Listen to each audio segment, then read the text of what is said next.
श्री तुकाराम जी से किसी ने पूछा, वैसे आत्मचरित्र वर्णन करना महापुरुषों के लिए बड़ा कठिन होता है। अपनी प्रशंसा या अपने चरित्र पर जब उनके जन पूछते हैं तो करुणा करके वो बताने लगते हैं। तुकाराम महाराज जब हरि कीर्तन में अद्भुत अवस्था को प्राप्त होते तो ये देखकर भक्त जनों के हृदय में कि महाराज आपको ऐसी अवस्था कैसे प्राप्त हुई, आपको कैसे भगवान की ऐसी प्रसन्नता प्राप्त हुई। तो श्रोताओं की ये इच्छा जान करके, महाराष्ट्र में है तो महाराष्ट्री भाषा में अभंग की रचना तत्काल बड़ा ऊंचा कवित्व प्रकाशित हुआ था श्री तुकाराम जी के हृदय में। उन्होंने लिखा कि मैं कोई ऐसी महान उच्च जाति का नहीं हूं कि मुझे जाति पक्ष देखकर भगवान ने कृपा की हो, न मैं धनी हूं कि मुझे धनी देखकर कृपा की, न मैं विद्वान हूं कि विद्वान देखकर कृपा की। वो सहज कृपालु हैं पर कृपा की हम पर वो कृपा का शब्द समझिए भारी प्रतिकूलता। हम पर कृपा की पर कृपा का शब्द यहां दुलार नहीं है, या भारी प्रतिकूलता है। वो कह रहे जाति शूद्र किया वैसे व्यवसाय, पांडुरंग पाए कुल पूज। उन्हीं के द्वारा लिखा हुआ यह भंग है। कहना नाही किंतु करता पालन, आपके वचन संत जन। वैसे तो मैं बिल्कुल अपने विषय में नहीं बोलना चाहता था, पर आप संत जनों ने, भक्त जनों ने आग्रह किया तो मैं अपनी बात बता रहा हूं।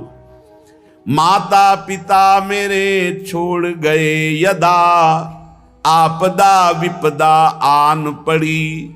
दुर्भिक्ष ने मारा छीना धनमान, गृहिणी बिना अन्न प्राण त्यागे।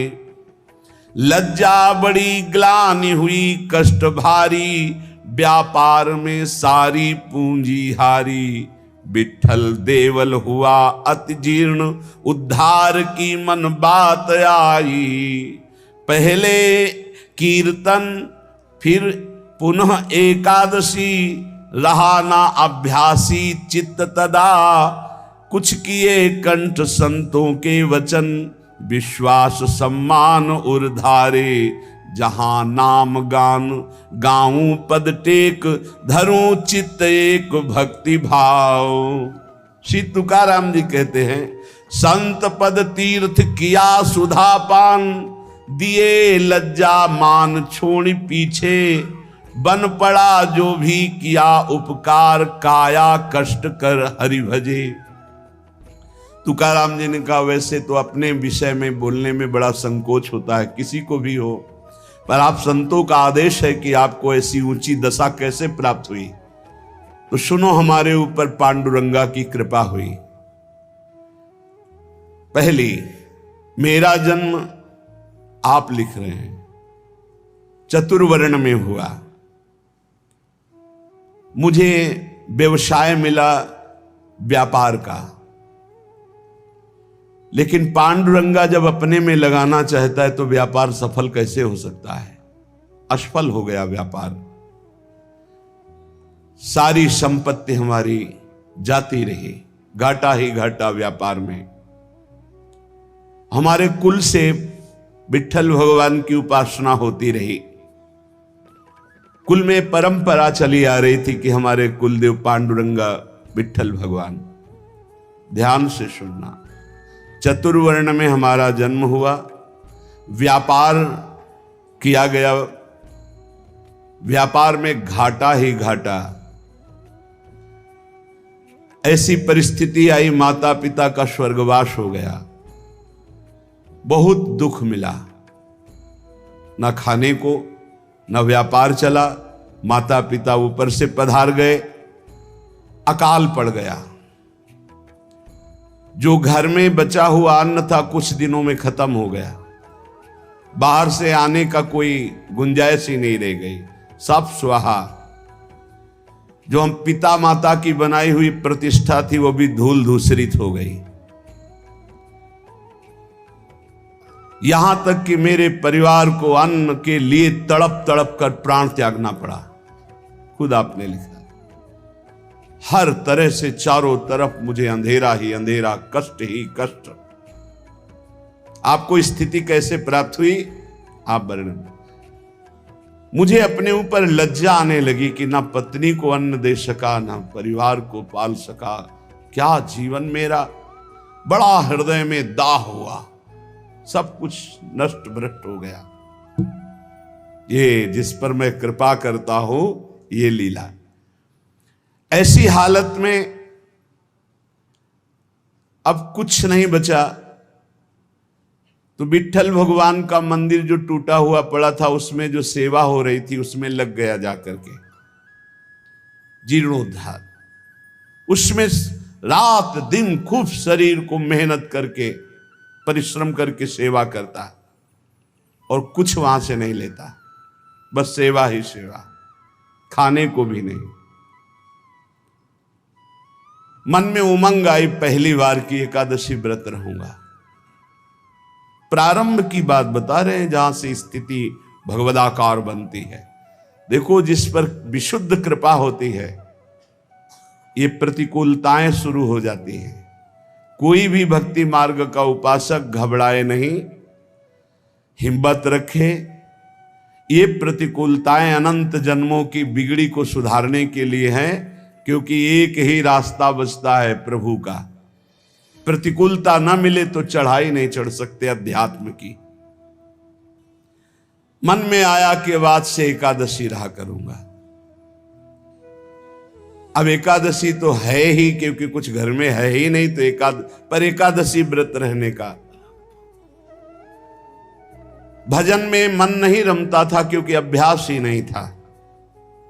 देख लीजिए, इतने बड़े महापुरुष जो सदेह विमान में बैठकर भगवत धाम गए। आप लोग चिंता मत करें, आप लोग जो कहते हैं मेरा मन भजन में नहीं लगता, तो कुछ तो लगता है। श्री तुकाराम जी लिख रहे हैं, आरंभ में बिल्कुल मेरा भजन में मन नहीं लगता था,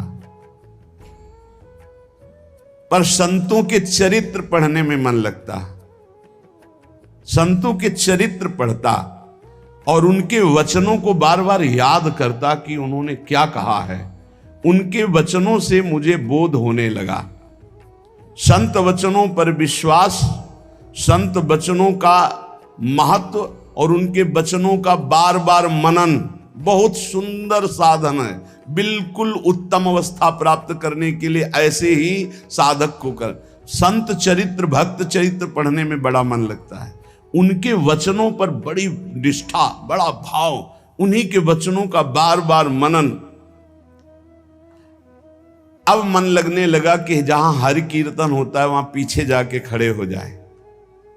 महाराष्ट्र में प्रायः खड़े होकर कीर्तन करने की प्रथा है। आगे महापुरुष गा रहे हैं, पीछे सब मंजीरा लिए हुए, मृदंग लिए हुए खड़े गान करते हैं। तो मैं भी कीर्तनकारों के पीछे खड़ा हो जाता, और जैसे वो कीर्तन का भाव प्रकट करते वैसे ही कीर्तन गाने की चेष्टा करता। भक्तों के चरित्र पढ़ना, संतों की बातें मनन करना और कीर्तन में उपस्थित होने से मेरा मन शुद्ध होने लगा। अब तो कीर्तन में मेरा मन बहुत लगने लगा।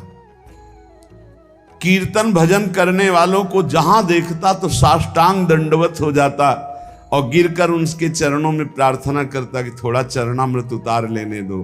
तो वो मुझे चरणामृत उतारने का अवसर देते, और जब मैं चरणामृत पीता तो मुझे अपार आनंद आने लगा। अब तो मेरी लज्जा चली गई। जहां संत को देखता, भक्त को देखता, कीर्तनकार को देखता, चरणों में लौट जाता और उनसे प्रार्थना करता कि आप हमको चरणामृत दे दें। वो हमारी दैन्यता देखकर चरणामृत दे देते। अब हमारे मन में आया कि शरीर को भारी कष्ट देकर भजन करो। ये निष्ठा, ये निष्ठा। शरीर आराम सुख की व्यवस्था चाहने वाला भजन में रुचि नहीं प्रकट कर पाता। ये ध्यान रखना।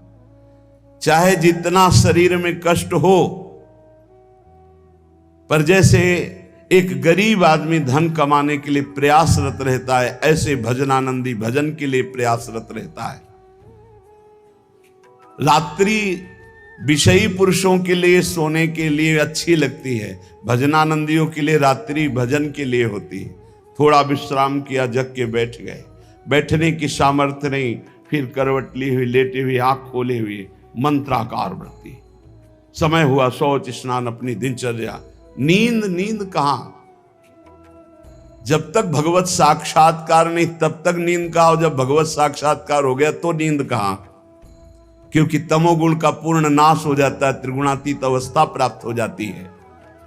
ये निश्चय हुआ कीर्तन में जाने से, भगवत भक्तों के चरित्र पढ़ने से, भगवत भक्तों के वचन मनन करने से, भगवत भक्तों का चरणामृत पीने से, भगवत भक्तों के चरणांग में साष्टांग दंडवत करने से, कि शरीर को कष्टप्रद करके खूब भजन किया जाए। ये बड़े भाग्यशाली जो ये शब्द समझ पावे। शरीर को कष्ट रखते हुए भजन करना, चैन नहीं लेने देना, ये बड़े भाग्यशाली होंगे सो ये बात पकड़ पाएंगे। अब शरीर को कष्ट, अब बैठे हैं, जैसे श्री महात्मा बुद्ध जी ने कहा, इहासने सुस्यति में शरीरम, मेरा शरीर इसी आसन पर बैठकर सूख जाए, हड्डी टूट जाए, मांस गलित हो जाए, लेकिन जब तक ब्रह्मबोध नहीं होगा मैं उठूंगा नहीं। ये निष्ठाएं महापुरुषों की पकड़नी होती है। शरीर को बहुत सुखद नहीं, उचित भोजन, उचित नींद, रात दिन भजन। मैंने भगवत भजन में शरीर को घिस डाला, तुकाराम जी के, रात दिन कीर्तन, रात दिन भजन। अब अच्छा लगने लगा तप, कष्टप्रद भजन, कष्टप्रद शरीर और खूब भजन अच्छा लगने लगा। ये मन का एक स्वभाव है, इसे भोगों में लगा दो तो ये भोगों की अभ्यास बढ़ाता चला जाएगा, और भजन में लगा दो तो भजन का अभ्यास बढ़ाता चला जाएगा। जब अन्न त्यागा, फलाहार में आए, तब फलाहार भी त्यागने की इच्छा जागृत हो गई कि सावन भर केवल जल पी कर रहेंगे, गंगा जल पी कर रहेंगे। बड़ा उत्साह, त्याग की तरफ तरो तो मन क्रम बाई क्रम त्याग बढ़ाता चला जाता है, और भोग की तरफ बढ़ो तो मन क्रम बाई क्रम भोग बढ़ाता चला जाता है। ये चतुर उपासक त्याग की तरफ बढ़ता है, अविवेकी भोग की तरफ बढ़ता है। इस प्रकार मेरी परमार्थ की साधना आरंभ हुई। कथा सुनना, कीर्तन में सम्मिलित होना और संतों से प्यार करना। संतों को देखते ही एकदम लौट जाना, ऐसा लगना कि हो भाग्य। ये प्रायः महापुरुषों की वाणियों में पाया गया। गोस्वामी तुलसीदास जी कहते हैं, जैसे मेघ को देखकर मोर कुहुक पड़ता है, नाचने लगता है, ऐसे संत को देखकर जो भक्त आनंदित हो जाता है, ओहो अहो भाग्य, आज संत दर्शन हुए, और मन नाच पड़ता है, उसके हृदय में भगवान प्रेम वर्षा करते हैं। हमारा चित्त बस दो ही जगह लगने लगा, कथा कीर्तन और संत जन। परहित की बात आती तो शरीर की परवाह न करके दूसरों की सेवा करने में बड़ा सुख मिलने लगा। मेरी अवस्था देख करके जो मेरे स्वजन हैं उनको अच्छा नहीं लगा। नहीं लगेगा अच्छा, एक एक बात बैठा लो। कई लोग शिकायत करते हैं, परिवार के लोग हमसे ठीक से बात नहीं करते, हमारा उपहास करते हैं। आपका क्या, बड़े महापुरुषों का किया। परिवार के स्वजनों को ये अच्छा नहीं लगता, हमारा भजन, हमारा संत प्रेम, हमारा परोपकार, उनको देखी ये नहीं गई। भाई बंद, स्त्री, ये सब हमारा जो ये भाव है इसके विरुद्ध करने लगे। ग्रह प्रपंच में आसक्त जन मेरे भाव का विरोध करने लगे, मुझे निषेध करने लगे। संत दर्शन, संत सेवा, कीर्तन, भगवत कथा, ये स्वयं उनके वचन हैं। मैंने अपने हृदय में निश्चय कर लिया था, कठोर हृदय बना लिया था, हर दुख सहूंगा पर अब पांडुरंगा को नहीं छोड़ूंगा, अब विट्ठल को नहीं छोड़ सकता। किसी की कोई भी परवाह ना करके, घर परिवार के लोग इतना प्रपंच किए, मैं किसी की बात नहीं सुनता। पकड़ो बात, बिल्कुल ये शोधी हुई बात इसीलिए सुना रहा हूं कि प्रायः हर भक्त के जीवन में ऐसा ही होता है जो सच्चाई से चलता है। घर प्रपंच की बातें मेरे को बहुत सुनाई गई, बड़ा विरोध किया गया, पर मैंने निश्चय कर लिया, हृदय कठोर बना लिया, इस जन्म में अब भगवान को नहीं छोड़ूंगा। फिर मेरे मन में आया कि जड़ मूल से इस प्रपंच को उखाड़ फेंकूंगा। अब तो जब हमारे परिवार के जन हमारा विरोध करते तो मैं ना देखता ना उनकी बात सुनता और जोर जोर से कीर्तन करता। करो विरोध, कितना करोगे।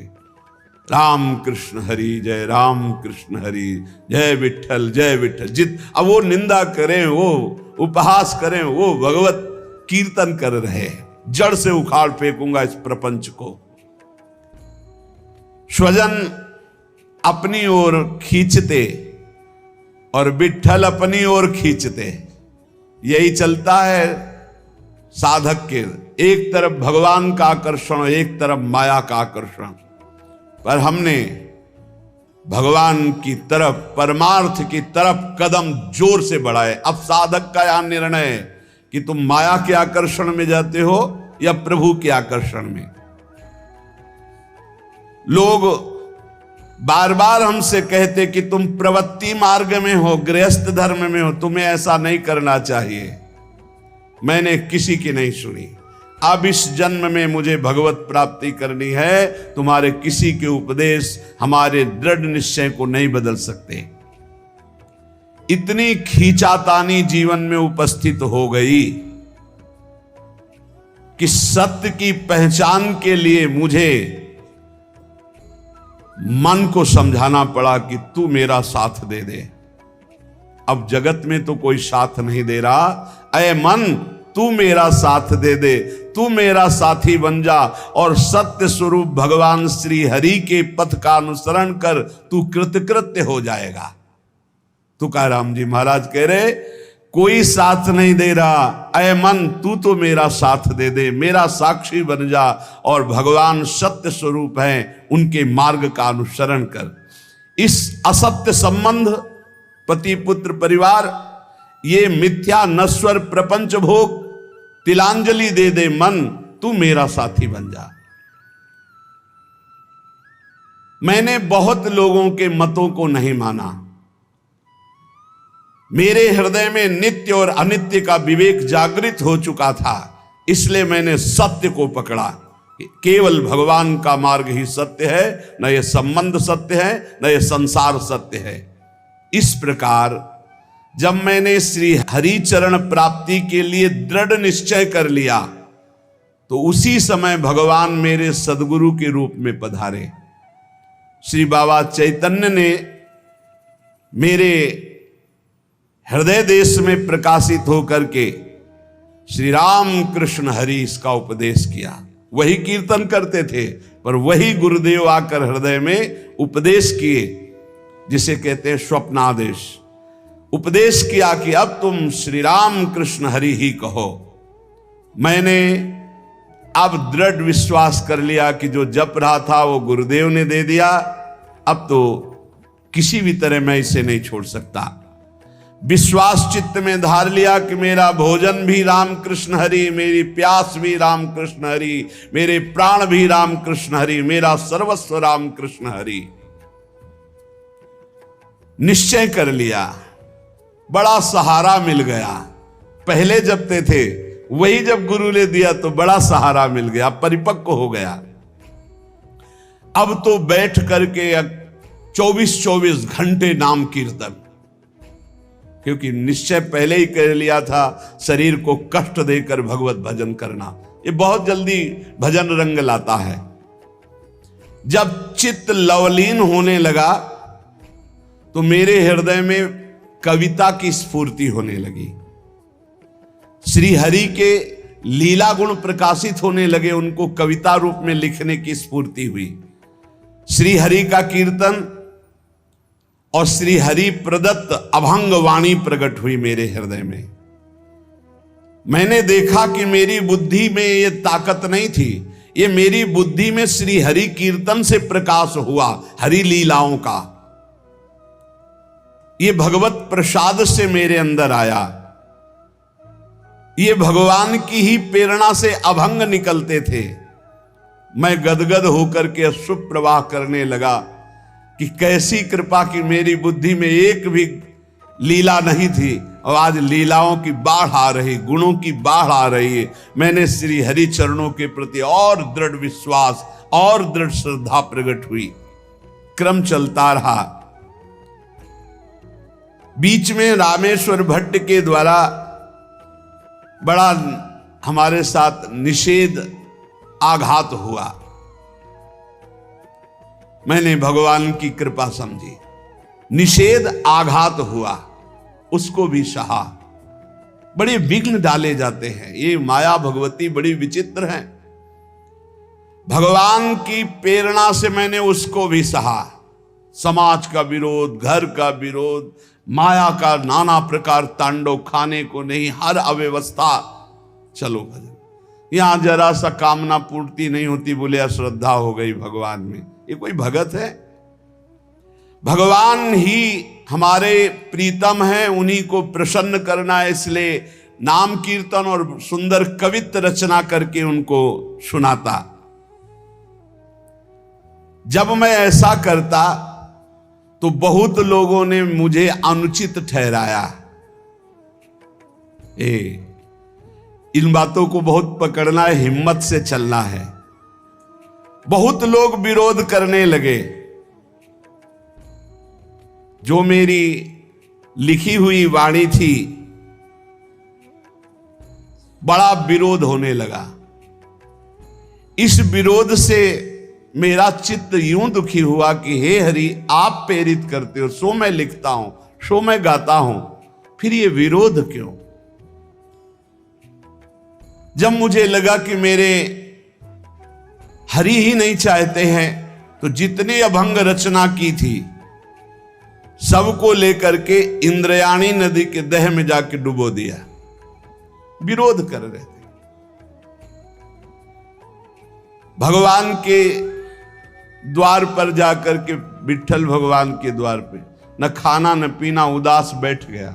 आप तो ही वाणी प्रकट करते हो, आप ही अभंग लिखाते हो, फिर इतना विरोध करवा दिया, जाके इंद्रायणी में डुबो दिया बाड़ी जी को। अब दर्शन करने वाले तो दर्शन करके चले जाते, ठाकुर जी का शयन हो जाता, फिर ठाकुर जी का मंगला प्रभात दर्शन होता, फिर ऐसे कई दिन व्यतीत हो गए, न खाना न पीना और चुपचाप द्वार पर बैठे रहना। दया आई पांडुरंगा को और साक्षात प्रकट हुए जब कोई नहीं था रात्रि में, वहीं दरवाजे पे पड़े रहते और कहा कि मेरे भक्त को ये सहना पड़ता है, तुम मेरे प्रिय हो, मैं ये देखना चाहता हूं तुम कितना सह सकते हो। तुमने सहा, तुम्हारी वाणी जल में नहीं डूबी है, वो मेरी गोद में रखी हुई है। तुमने जल में डाला था, मैंने उसे गोद में लिया है। देखो सारे अभंग ज्यों की त्यों ऐसे मेरे पास है।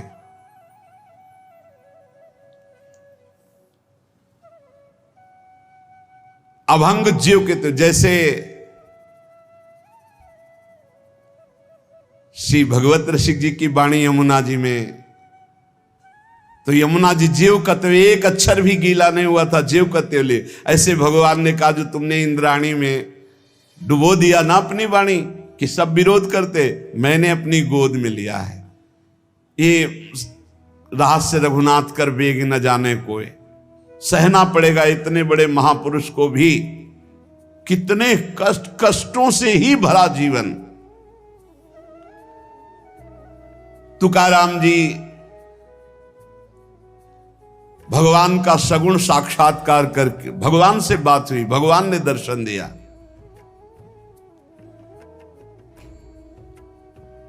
उन्होंने जो अपने जीवन में कष्ट सहा, उस कष्ट से भगवान के प्रति उनकी ममता घटी नहीं, उनकी ममता बढ़ी। भक्त वही है कि जितना उन कष्ट मिले जितनी विपरीतता आवे उतना भगवान के प्रति प्रियता बढ़नी चाहिए। श्री तुकाराम जी ने भगवान के जितने अभंग लिखे थे सब सुरक्षित भगवान के पास। सगुण साक्षात्कार भगवान का किया। प्रपंच से तुकाराम जी का चित्त तो वैसे ही उच्चाट हो चुका था, परमार्थ की ओर चले।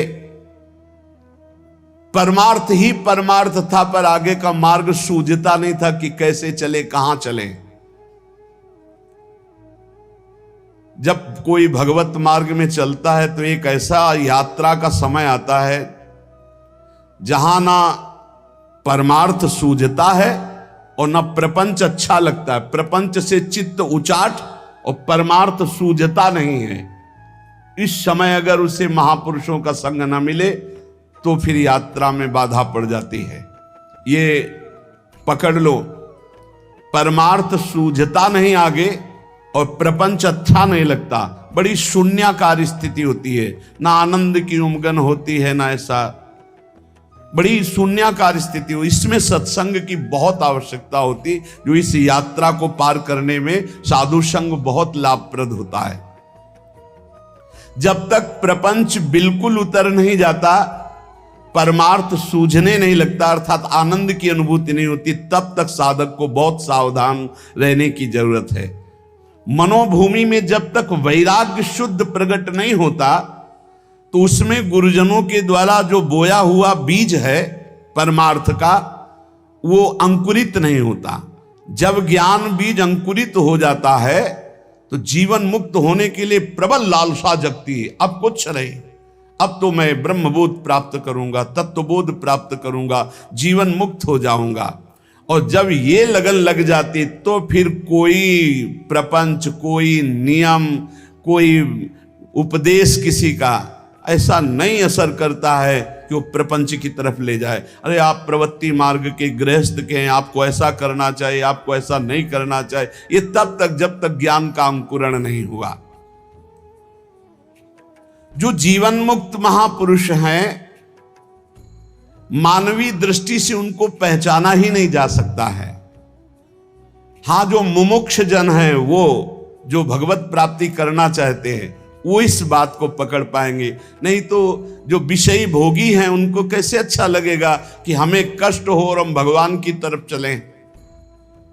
भगवत प्रसाद पाने का अधिकारी वही है जो दुख सहने के लिए कमर कस लिया है। अब कूद पड़ा मैं भगवान के मार्ग में, अब जितना दुख पड़ेगा मैं सहूंगा। बचपन से पूरे जीवन तक महापुरुषों को कष्ट ही कष्ट का पाला पड़ा है।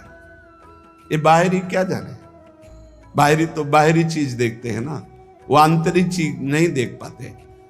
कष्ट ही कष्ट, जितनी ऊंचाई अध्यात्म की होती है वो कष्ट से होती है। ये जितने सुखद ऊंचाई नहीं है, आंतरिक ऊंचाई नहीं है, ऊंचाई है अध्यात्म की ऊंचाई, अंदर की द्वंद्वों पर विजय प्राप्त कर लेना, ब्रह्म तत्व का बोध हो जाना, भगवत साक्षात्कार हो जाना। ये ऊंचाई कौन देख पाएगा? मोक्ष मार्ग में चलने वाले या भगवत प्राप्ति के मार्ग में चलने वाले साधु जनों का, भक्तों का पहला पड़ाव होता है कि अपनी निष्ठा परिपक्व करे। पहला कदम मजबूती है कि अपनी निष्ठा परिपक्व करे। कोई तुम्हें साथ नहीं देगा, कोई तुम्हारा इस मार्ग में मित्र नहीं होगा। जिसको मित्र बनाओगे वो घसीट लेगा प्रपंच की तरफ। आपको अकेले चलना है। आज तक का पूरा खुद का अनुभव है, इस मार्ग में अकेले चलना है। इस मार्ग में हमको मरना है। जीवित मर जाए उलट आप में समाया है दिलगिरी। हर समय कष्ट, एक मिनट का कष्ट, हर समय का कष्ट, पूरे जीवन का कष्ट। मृत्यु जब तक नहीं होगी तब तक का कष्ट। लेकिन उस कष्ट से ना उदास, ना निराश, ना हताश, पूरे जीवन की बात है। जब साधक पहले पड़ाव में दृढ़ हो जाता है। पहला पड़ाव यही है, सुख की तरफ आकर्षित नहीं होना, दुख से हमें मुख नहीं मोड़ना। तब उसे साधकों को सत्संग मिलता है, शुद्ध संत संग। उस संत संग से शुभेच्छा जागृत होती है, मुझे भगवत प्राप्ति करनी है। पहला पड़ाव तुम्हें सुख घसीटेगा, कदम नहीं बढ़ा देना सांसारिक सुख की तरफ। दुख तुम्हें भयावह लगेगा, कदम उसी की तरफ बढ़ाना। यह है भगवत प्राप्ति के मार्ग का पहले साधक का कदम। पकड़ो, सुख घसीटेगा, सुविधाएं घसीटेंगी, सुख सुविधा की तरफ कदम नहीं बढ़ाना। दुख घसीटेगा, भयावह दिखाई देगा, चलो दुख की तरफ चलो। और जिसने दुख की तरफ कदम बढ़ा दिया भगवत मार्ग में, वो महासुख को प्राप्त हुआ। दूसरा उसको क्या संग?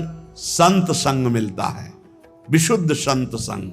उससे शुभेच्छा जागृत होती, अशुभ कर्मों का त्याग और भगवत प्राप्ति की प्रबल इच्छा।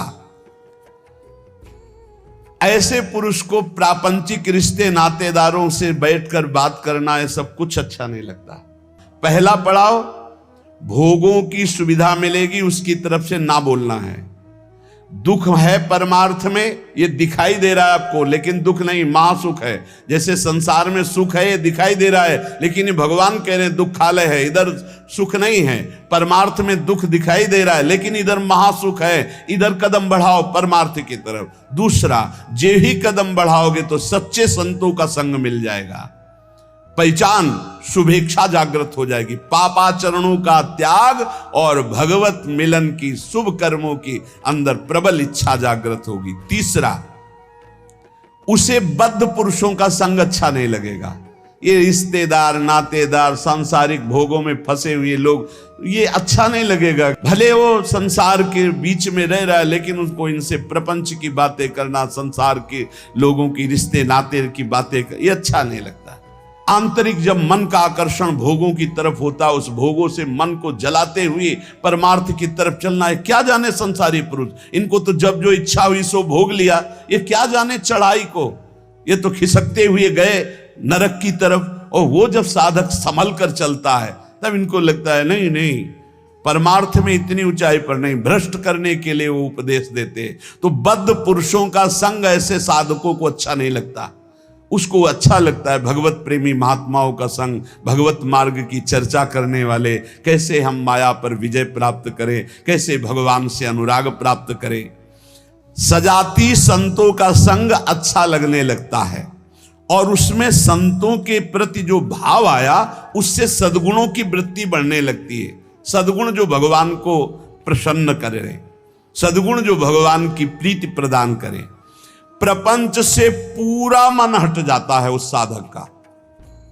चौथी स्थिति आई, प्रपंच से पूरा मन हट जाता, बिल्कुल अच्छा नहीं लगता। जैसे स्वप्न झूठा, ऐसे संसार झूठा दिखाई देने लगता है। उमा कहूं मैं अनुभव अपना, सत हरि भजन जगत सब सपना। तब उसका हृदय, बहुत ध्यान देने योग्य, भगवान अपनी तरफ घसीटने लगते हैं। इतनी स्थिति के बाद ये संयोग वही बनाते हैं। श्री तुकाराम जी कहते हैं, फिर चित्त ऐसा घसीटते हैं, देव वसे ज्याचे चित्तिम त्याची घड़ावी संगति। ऐसा चित्त घसीटा कि अब तड़पड़ाहट प्रकट हो गई, व्याकुलता प्रकट हो गई भगवत मिलन की चाह की। फिर भगवान सिद्ध सदगुरुदेव की समर्पण वृत्ति करवाते हैं। इसके बाद, इतने के बाद सिद्ध सदगुरुदेव की समर्पण वृत्ति कराते हैं। और जहां सिद्ध सदगुरुदेव की समर्पण वृत्ति हुई, उसके आचार विचार चिंतन सब उसी कोटि होने लगे।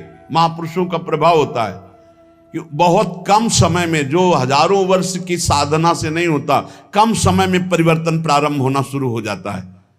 उसमें वो सब सामर्थ्य आने लगती, वो सद्गुण आने लगते हैं, जिससे वो प्रभु को रिझा सके। श्री तुकाराम जी कहते, फिर ऐसे जब महापुरुष का संग लाभ हुआ तो अवलंब दृढ़ हो गया, शरणागति पुष्ट हो गई, आत्मसमर्पण पुष्ट हो गया, उसके अंदर ये बातें आने लगी। उपास्य जो संप्रदाय अनुसार इष्ट देव प्राप्त हुए, उन इष्ट देव में सर्वभाव, श्री राधा वल्लभ मेरो प्यारो, जैसे यहां कह रहे पंढरपुर निवासी पांडुरंगा में पूर्ण आसक्ति, ऐसे वृंदावन निवासी श्री राधा वल्लभ लाल में पूर्ण आसक्ति। बस राधा वल्लभ लाल को हृदय ध्यान मुख नाम, मेरो प्यारो राधा वल्लभ मेरो प्यारो, सर्वोपरि सबहिन को ठाकुर, सब सुखदान हमारो प्यारो, मेरो प्यारो राधा वल्लभ मेरो प्यारो। अपने उपास्य देव में जब सदगुरुदेव की प्राप्ति हुई तो ऐसे चित्त आसक्त हो गया, हटाए नहीं हट सकता, प्राण प्यारे एकदम वो हृदय का विषय। दूसरा, अपने आचार्य की वाणी में अपने इष्ट का जो जस गाया गया है, जैसे श्री तुकाराम जी कह रहे हैं श्रीमद् भागवत और श्रीमद् भगवत गीता, क्योंकि विठ्ठल भगवान श्री कृष्ण तो श्रीमद् भागवत और श्रीमद् भगवत गीता प्राणों से भी अधिक प्यारी। ऐसे श्रीमद् चतुरासी जी, श्रीमद् राधा सुधा निधि, ये प्राण से भी अधिक प्यारी। सिद्ध सदगुरुदेव के मिलने पर इष्ट देव में परम आसक्ति और इष्ट ग्रंथ में परम आसक्ति। चतुरासी जी तो ऐसे हो जानी चाहिए जैसे कक्षा 1, 2, 3, 4 में ककाहरा मात्रा पहाड़ा याद हो जाता है ना, ऐसे याद हो जानी चाहिए चतुरासी जी। इष्ट ग्रंथ कंठ में विराजमान हो जाना चाहिए। तीसरा, ये अभेद भक्ति है। जैसे लोगों को, ज्ञानी जनों को ये बात बनी रहती है कि भक्ति करने वाले भेदभाव से युक्त रहते हैं। श्री तुकाराम जी कह रहे हैं ये अभेद भक्ति है, ये द्वैत से आगे अद्वैत और अद्वैत पद में स्थित मोक्ष सुख के भी त्यागी ये भक्तजन होते हैं। बड़ी ऊंची स्थिति होती है प्रेम की। अद्वैत सिद्धांत के आगे कौशल पूर्वक ये अभेद सिद्ध स्थिति प्राप्त होती है, इसी को प्रेम कहते हैं। इस प्रेम में द्वैत रहता ही नहीं है। वो जो नहीं समझ पाते वो समझते हैं भक्ति का मतलब है द्वैत, द्वैत नहीं, अभेद भक्ति, अद्वैत भक्ति, मोक्ष के परे की भक्ति और अभेद को सिद्ध करके प्रेम में स्थित हो जाना। अभेद के भेद किया निज अंग, पावे सारा जग प्रेम सुख।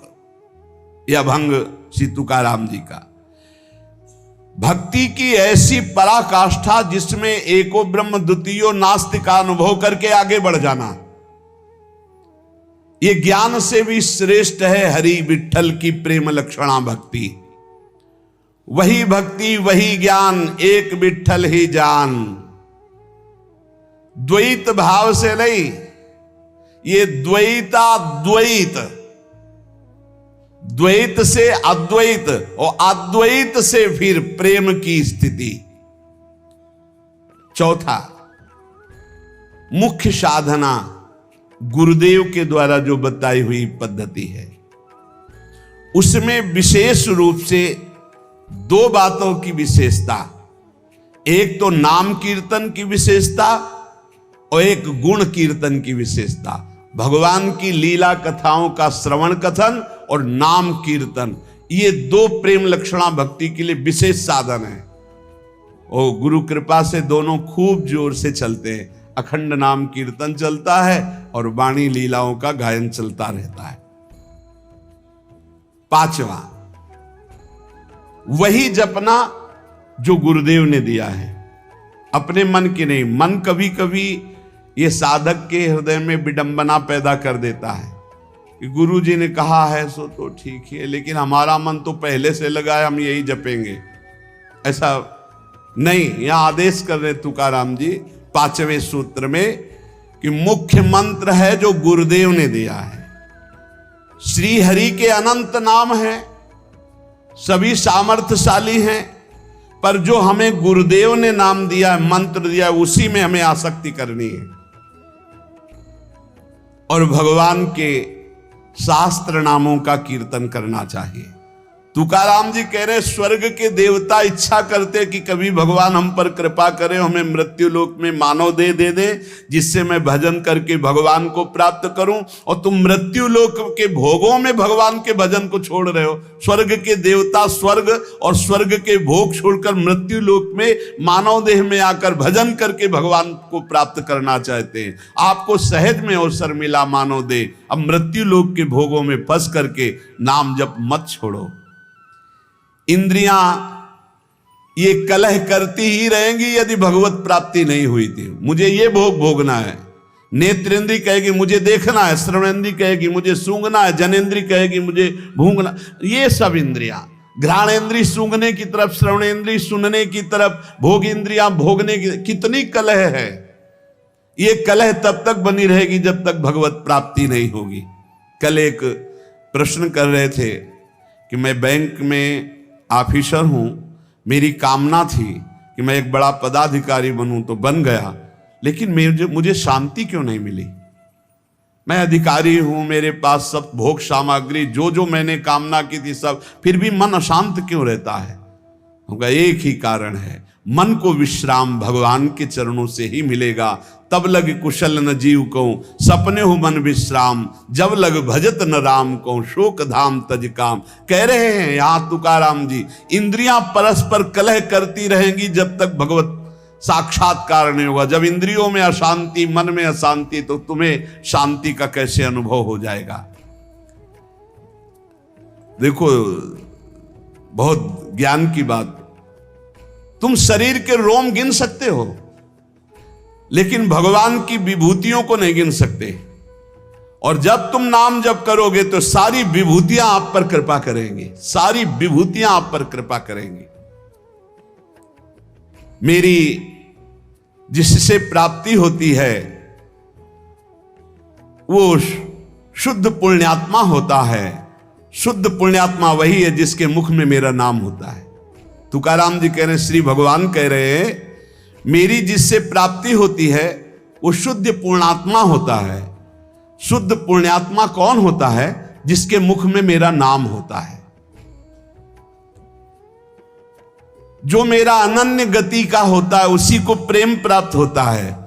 और जो मेरे नाम का अनन्य हो जाता है उसे मेरी अनन्य गति प्राप्त होती है। पकड़ो, महापुरुषों के वचनों को पकड़ो, सब नाम है, सब नाम। जैसे गर्भिणी स्त्री को परोसा गया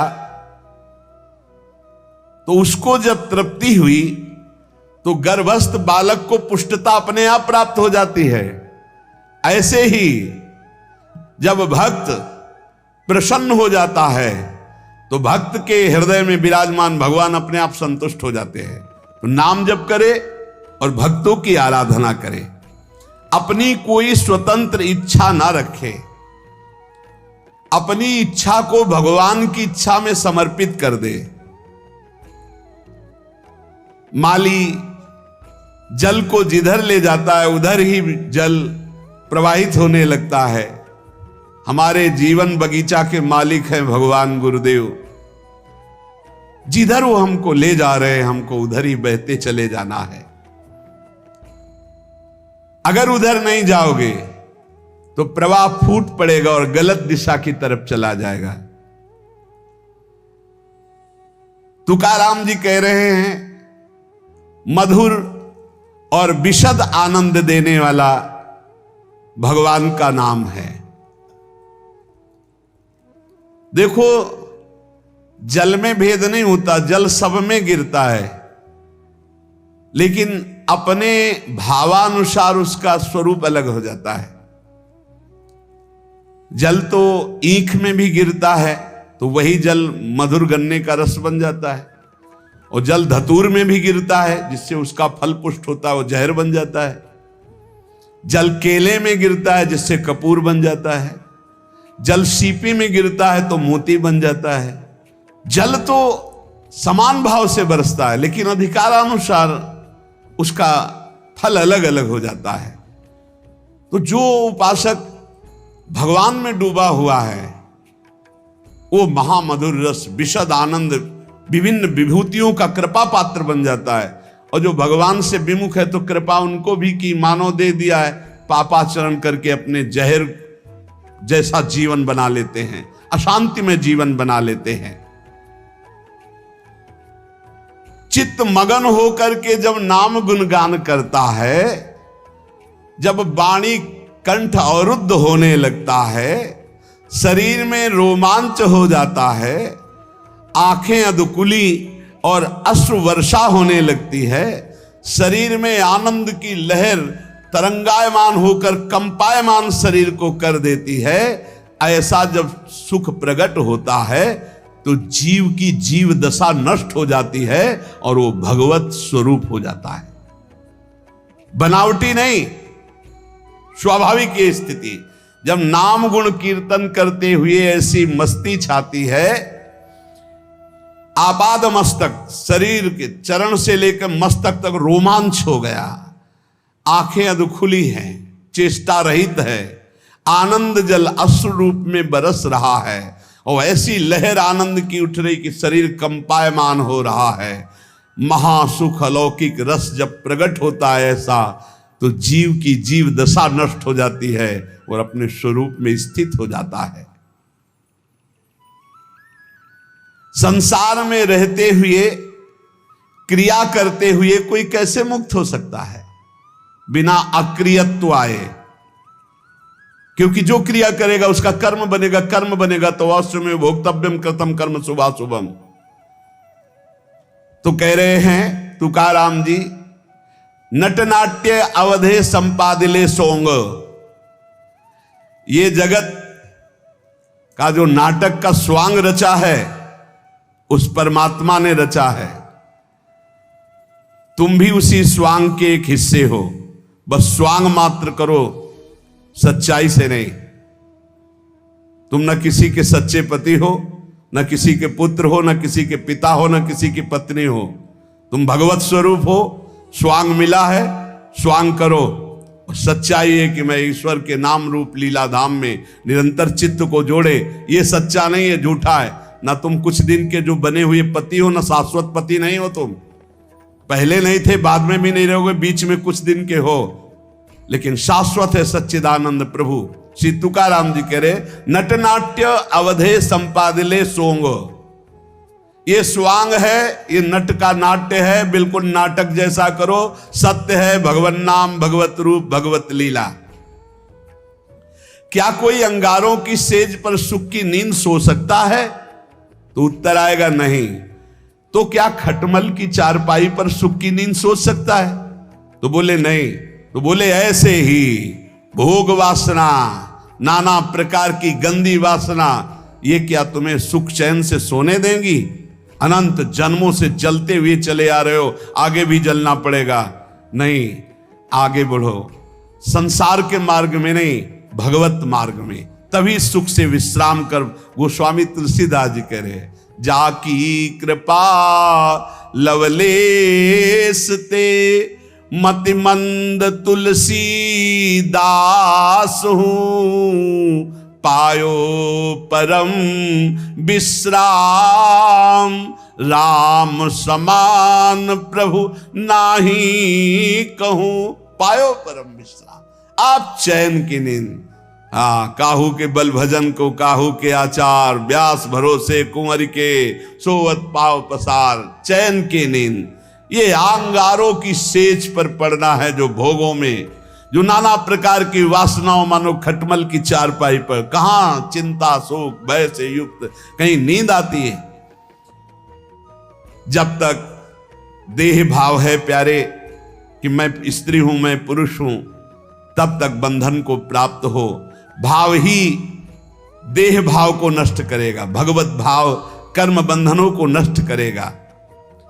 दही मत कर जब उससे मक्खन निकाल लिया जाता है तो मक्खन छाछ में डालने से ऊपर ही रहता है, कभी डूबता नहीं है। जब तक मथा नहीं गया था तो एक में ही एकम एक था, और जब मथ कर दही को मक्खन निकाल लिया गया तो फिर उसे छाछ में छोड़ दो, फिर नहीं मिल सकता। ऐसे ही खूब नाम जप करके पहले जीवत तो नष्ट कर दो, फिर संसार में रहोगे तो ऐसे रहोगे जैसे छाछ के ऊपर मक्खन रहता है, कभी मिल नहीं सकता। तुकाराम जी कहते हैं दही से पहले मथ करके मक्खन अलग कर लो, फिर मिलाना भी चाहोगे तो चाहे जितना प्रयास करो मिलेगा ही नहीं। ऐसे ही एक बार तुम देह भाव से अलग हो, नाम जप करके ऐसा ज्ञान प्राप्त करो, फिर संसार में तुम्हें कोई नहीं बांध सकता। प्यासा प्यासे की हालत जानता है, भूखा भूखे की हालत जानता है। ऐसे ही भगवत मार्ग का पथिक केवल भगवत मार्ग के पथिक ही भगवत मार्ग के पथिक को जानते हैं, दूसरे नहीं जान सकते। दूसरों को तो आश्चर्य लगता है, ऐसा कैसे हो सकता है कि घर में खाने को नहीं, हर कष्ट हर, और वो खूब नाच नाच करके नाम कीर्तन कर रहे हैं। ऐसा कैसे हो सकता है कि घर में इकलौते पुत्र का 100 पड़ा हुआ है और वो नाम कीर्तन कर रहे हैं। ऐसा कैसे हो सकता है कि क्षण क्षण पर कष्ट दिया जा रहा है और वो हरि हरि हरि मेरा हरि मेरा हरि। ऐसा कैसे हो सकता है प्रहलाद जी? ऐसा कैसे हो सकता है 22 बाजारों में मार कोड़े खाल खींच ली गई, फिर भी ना तो भक्ति में फर्क पड़ा ना भक्त में फर्क पड़ा, वैसे ही भक्ति वैसे ही मुख प्रसन्न। कैसा कैसे हो सकता है? ये बात जैसे प्यासे को प्यासा जानता है, भूखे को भूखा जानता है, ऐसे ही भगवान के भक्त को सिर्फ भगवान का भक्त जानता है। ये विषयी सांसारिक प्रापंचिक लोग उसे नहीं जान सकते। तुकाराम जी कहते हैं माया योग से जीव दुर्दशा को प्राप्त हो रहा है और भक्ति योग से महासुख को भोगेगा। इसलिए माया योग से हटो और भक्ति योग को प्राप्त करो। अनित्यम असुखम लोको मिमम प्राप्य भजस्व माम। ये संसार के नाशवान सुख भोगों से मन को हटाओ, लोक के भोग तुम्हें दुर्गति को प्राप्त करा देंगे। प्राप्य भजस्व माम, मुझे भजो। भगवान कह रहे मेरा स्मरण करो। बाटे या जनाचे थोर व आश्चर्य विषय वडिम भूतले जीव। तुकाराम जी कह रहे हैं कि जीव भोगों में फंसकर समय को नष्ट कर रहा है। वो समझ रहा है बड़ा अच्छा समय व्यतीत हो रहा है, लेकिन आगे भयानक दुख आने वाला है, फिर मृत्यु होगी, फिर अन्य योनियों में जाओगे। इसलिए भजन कर लो। पैसा के बल से, भोगों के बल से, पद के बल से तुम काल से नहीं बच सकते। उन्मत्त मत हो, भजन कर लो। तुकाराम जी कह रहे बड़ी दया आ रही ऐसे जीवों पर जो भोगों के बल से, धन के बल से अपने जीवन को नष्ट कर रहे हैं कि समय बढ़िया जा रहा है बड़ी मौज मस्ती से, लेकिन वो आगामी दुख को नहीं देख पा रहे हैं। अरे ये मुझे ना भजे ऐसा कौन सा बल है इनको मिल गया कि निश्चिंत होकर भोगों में पड़े हुए हैं। भगवान को भी दया आती है कि ये जीव कैसा भूला हुआ है। इनमें कौन सा ऐसा दम है जो अंत काल में तुम्हें काल से बचा सकता है। रुपया में, पत्नी में, पुत्र में, पति में, परिवार में, धन में, किसमें ऐसा बल है जो तुम्हें मृत्यु से बचा सके? जब मृत्यु से नहीं बचोगे तो फिर अगला जन्म होगा, फिर उस योनि में नया। ये कब तक चलता रहेगा? क्या यमदूतों से तुम्हें ये रुपया पैसा बचा लेगा? क्या यमदूतों के दंड से तुम्हें ये नाना प्रकार के शरीर संबंधी लोग बचा लेंगे? नहीं। तो विद्या बचा लेगी, वयस बचा लेगी, प्राणियों का रिश्ता नाता तुम्हें बचा लेगा। अरे अब होश में हो जाओ। संसार काल का कलेवा है, इसमें कोई नहीं बचेगा, सब मरेंगे। इसलिए नाम जप कर ले, अपने को बचा ले। बचाना क्या है? देह भाव से हट गए, बच गए। भजन के बल से देह भाव से हट गए तो मृत्यु का प्रवाह देह में होगा, आपका आपके ऊपर नहीं। आप परम पद को प्राप्त हो जाएंगे। जीव तू मृत्यु को मत भूल। मृत्यु को बड़ा चस्का लगा है लोगों के मारने का। वो किसी को नहीं बख्शती, सबको मारती चली जाती, रौंदती चली जाती है। एकमात्र नंद नंदन यशोदा नंदन है जो तुम्हें मृत्यु से बचा सकते हैं। देह भाव रहित करके। चाहे कोई कितना बुद्धिमान हो, क्या चीनी से ऊख बना सकता है? गन्ना बना सकता है? गन्ने से चीनी तो बन गए, लेकिन चीनी से गन्ना खड़ा कर सकता है फिर? कभी भी, कितना भी बड़ा विज्ञानी हो, गन्ने से चीनी बन गई, गन्ने का रस फिर उबाला गया, फिर वो चीनी बनने के अधिकार में आ, पर चीनी से गन्ना बना सकता है? तो बोले नहीं। तो बोले वैसे दिमाग खर्च कर ले, तू जन्म जन्मांतर में मृत्यु के चक्कर में पड़ा हुआ है। जब तक तू भगवान का भजन नहीं करेगा तब तक तू सुख नहीं प्राप्त कर सकता। सुख सिंधु से तू प्रकट हुआ है, अब सुख सिंधु का भजन कर ले, नहीं तो तू सुख सिंधु खड़ा नहीं कर सकता संसार में। मकान बना के करोड़ों अरबों रुपया जमा करके नाना प्रकार, जैसे चीनी से फिर ऊख नहीं बनाया जा सकता, ऐसे तू लाख उपाय कर ले अपनी बुद्धि से।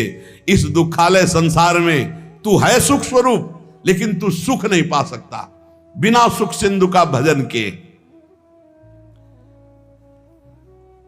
गर्भवास में तूने वादा किया था कि हर जीव वादा करता है, एक बार मुझे यहां से निकाल दो, मैं भजन करके भगवान को प्राप्त करूंगा। अरे उस वादे को भूल गया। भगवान शेषनाग भी अपनी 2000 जिह्वा से जिनका नाम गुणगान करते हैं, वेद भी जिनका नेति ने, उनसे वादा किया था तूने कि एक बार गर्भ से बाहर कर दो, मैं तुम्हारा भजन करूंगा। बौरा गया, इस माया में आके फिर बौरा गया, अपनी जिह्वा से व्यर्थ की बातें करके, दिमाग से नाना प्रकार के प्रपंच का चिंतन करके फिर फंस गया चक्कर में, वो वादा भूल करके। इसलिए श्री तुकाराम जी कहते जीवात्मा तू ही अपना तारक है और तू ही अपना मारक है। यदि तूने वादा निभाया और भजन किया तो अपने को तार लेगा, और यदि वादा भूलकर फिर प्रपंच के चिंतन में लगा तो अपने को बार देगा। तू अपना उद्धारक बन रे जीव, तू मुक्त है, मुक्त हो जा। सोच ये संसार तेरे को कभी सुख नहीं दे पाया, तो अब क्या तुझे सुख देगा। इसलिए जैसे भोजन पाने से तृप्ति होती है एक एक कवल से, ऐसे एक एक नाम से संसार से वैराग्य, स्वरूप का बोध और भगवान से प्रेम होता है। इसलिए निरंतर नाम जप करो, जो हमारे जीवन का परम लाभ है। नाम, हर समय नाम जप करते रहो। जहां संत जन मिले दौड़ कर जाओ, चरण वंदना करो, उनके वचन सुनो। भगवत चर्चा सुनने से नाम जप में बड़ा उत्साह होता है। भजन न होई संग बिन, भजन बिना नहीं प्रेम, और भजन के बिना भगवत प्रेम नहीं हो। प्रेम के बिना इस संसार से मुक्ति नहीं, क्योंकि जब भगवत प्रेम होता है तो शरीर राग नष्ट हो जाता है। नहीं, ये बड़ा कष्टमय शरीर है। अभी भगवान कृपालु हैं, आपको कष्ट का समय नहीं आया इसलिए आप नहीं समझ पा रहे हैं। नहीं, बड़ा कष्ट करना ही है, जी नहीं सकते। बड़ी मतलब आप समझो, अगर स्थिति ना हो तो प्रतिपल कष्ट का समय है, प्रतिपल कष्ट का समय। अगर भगवान का चिंतन न हो तो क्या चिंतन है, क्या कष्ट का चिंतन है, हर समय कष्ट। तो ये क्या हमारे ऊपर ही है क्या? सब जीव को भोगना पड़ेगा। आपकी लंबी यात्रा है, हजारों जन्म बार बार ले लेकर भोगना, इसलिए ऐसे भोगों में फंस करके तुम्हें भुलावे में माया डाल रही। इसलिए हमारी प्रार्थना है इसी जन्म में भजन करके जो कष्ट मिले सह करके मुक्त हो जाओ, बस यही जीवन का परम लाभ है। निरंतर नाम जप ही सब शास्त्रों का, सब भक्तों का है। देखो तुकाराम जी की बात सुनी कि पूरा जीवन कष्ट में, यहां तक ऐसी स्थिति आई कि अन्न के बिना पत्नी मर गई, बच्चे प्राण पोषण के लिए अन्न नहीं रहा, लेकिन भक्त ने अपनी निष्ठा नहीं तोड़ी। निरंतर नाम कीर्तन, संत चरणामृत, संत चरण रज का सेवन करके ऐसी ऊंचाई पर पड़े कि आखिरी में जब तो भगवान वो कह रहे, देखो भगवान श्री हरि विमान लेकर आ रहे हैं। भगवत पार्षद आए, विमान आया, सबसे प्रणाम किया और विमान में चढ़कर तुकाराम जी भगवान के धाम को गए। भक्तों के शरीर ऐसे छूटते हैं, उनको स्मृति ही नहीं रहती कब शरीर छूट गया, और दिव्य देह से भगवान के समीप चले जाते। यही लाभ लेने के लिए हमें जन्म मिला है। खूब नाम जप करो, किसी का बुरा मत करो, किसी की निंदा मत करो। ये सब बातें हमारे भजन से हमें विघ्न पहुंचा करके अलग कर देती। और भजन भजन यही जीवन का सार है। जितना भजन कर लो नहीं, मृत्यु नजदीक आती चली जा रही। शेष चर्चा आगे। श्री राधा वल्लभ लाल की। तो राधे राधे जी, श्री हरिवंश। हमें पूरी उम्मीद है कि आप लोगों को पूज्य महाराज जी का आज का ये सत्संग बहुत ही ज्यादा पसंद आया होगा और आपको इस सत्संग से काफी कुछ सीखने को भी मिला होगा। तो आपको इस सत्संग के अलावा और किसी भी विषय के बारे में अगर कुछ भी महाराज जी की वाणी में जानना हो तो आप लोग हमें नीचे कमेंट्स करके जरूर बताइए। हम आने वाली वीडियो में आप लोगों के उस प्रश्न को लेकर महाराज जी का नया सत्संग अपलोड कर देंगे, ताकि आप लोगों को अपने भक्ति मार्ग में बहुत ही ज्यादा आसानी मिले। तब तक के लिए राधे राधे, श्री हरिवंश।